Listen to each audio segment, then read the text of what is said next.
Hi, what's up? So, another video, another unboxing with me. Okay. Love it for me? Yes. So, ayun nga. Meron na naman tayong another parcel na i-unbox at samahan niyo ako. Okay? Are you ready? So, ayan. Without further ado. What? Tama ba yun? English pa kasi. Parang tanga eh. Sana all. Sorry, pagpasensya nyo na yung mabalibol ko. Anyway, ngayon kasi. So, mag-unbox tayo ng aking mga printing materials. So, dalawa to.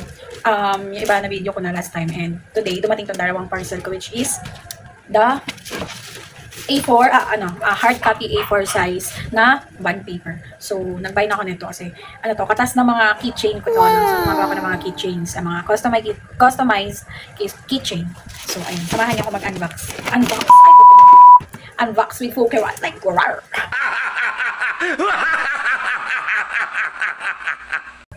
Love that for me. Anyway, ano ba unahin natin? Ito pala yung isa, self-healing cutting mat. Yes, love that for me. Okay, ito na muna yung unahin natin since ito naman din yung madaling buksan. Ito na lang. Bali, as far as I remember, ang color nito is purple. So, dahil mahilig ako sa purple, hindi naman halata, no, ang aking cutting slider is purple. Yeah. So, ito pala, ilalagay ko na din sa yellow basket. Yes. Alam niyo, sobrang useful nito. Sobrang convenient niya gamitin. At saka sobrang dali niya lang gamitin. And also, super affordable. So, kung gusto niyo ng pansamantagal na cutter, and wala pa tayong budget kasi sa mamahaling paper cutter, ito na muna. Maganda naman siya. At saka meron naman siyang free na 3 blade. Pwede mo siyang palitan. So, natatanggal to. Ayan. So, this one. Anyway, babalik tayo dito sa akin bagong parcel, which is the self-healing cutting mat. Ayan. Ilalagay ko rin to lahat sa yellow basket. Sa mga gustong mag-start ng printing business, ayan, maganda to para sa inyo dahil sobrang mura niya. Ayan, very affordable siya.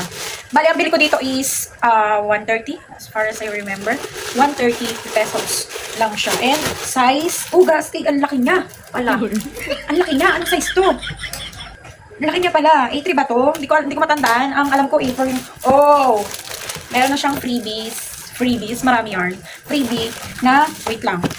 Buksan ko muna yung ito. Tatanggalin ko muna sa bubble wrap, no? Fast forward nyo na lang itong video. Sa aking editor.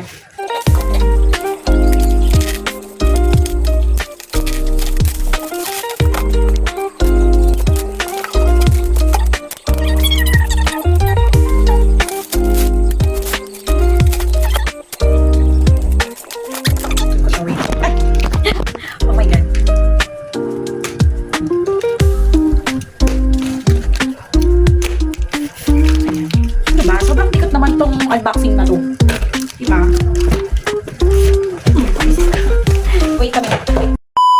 Open ko na siya. This cutting mat and the hard copy size A4. So, it includes the cutter. Ayan, gano'n na siyang free cutter for only 130 pesos. Diba? Sobrang affordable niya. Diba? Kung naghahanap ka ng mura at self-healing na, ano tawag nito? Self-healing cutting mat. Dito ka na. Kasi, like, nararamdaman ko naman sa niya. Makakaya din siya actually. Ang ganda niya. Tapos, ang laki, hindi ko naman in-expect na ganito para ito kalaki. No? Hindi ko alam kung anong size to. At lagi niyong tatandaan when it comes to size of the paper, the more na lumiliit yung number niya, mas malaki siya. So, hindi ko sure kung ito ba ay A4 or A2. Wait, hindi ko tawag. A few moments later. So, ayun, going back nga to this self-healing cutting mat. So, nakita ko na, ayan, may nakalagay, size A3. Ayan. It's June 6. Ito, hindi ko alam kung ito yung brand niya. Pero, ayun nga, nakalagay, June 6. Oh, ayan. So, baliktad lang. Pagpasensya niya na ikuko ko natanggal eh. Anyway, may kasama siyang cutter. So, ayan. Ito yung cutter niya. And, so far so good. I like this one. Kasi nga, hindi ko naman ina-expect na ganito pala siya kalaki. So, anyway, may binili rin pala akong tawag dito. Basta, squeegee. Am I right? Squeegee ba tawag dito? Basta, squeegee. Hindi ko alam. Basta, ayun na. So far, happy naman ako dito sa aking purchase. Ayan, kung isa ka ring small business owner, katulad ko, na ang business ay printing, na kung ano-ano, this one is for you. I believe makakatulong to sa inyo kasi diba, so, makikita nyo naman, gamit ko lang is yung study table ng pamangkin ko. So, kaysa masira ko to, bumili lang ako nito and very mura lang siya. 130 pesos.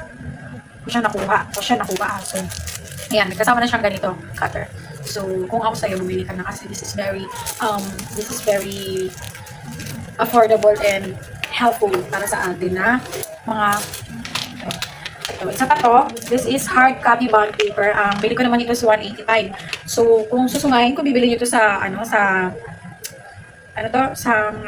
sa physical store, mahal to ay, hindi ko pala alam. Kasi first time ko lang naman bumili din ng, ng bond paper na ganito karami. And, ngayon parang hindi naman ako nagka-print. Pero for me, mura na to kasi, di ba, feeling ko nasa 200 plus yung A4 size ng hard copy. So, ayun.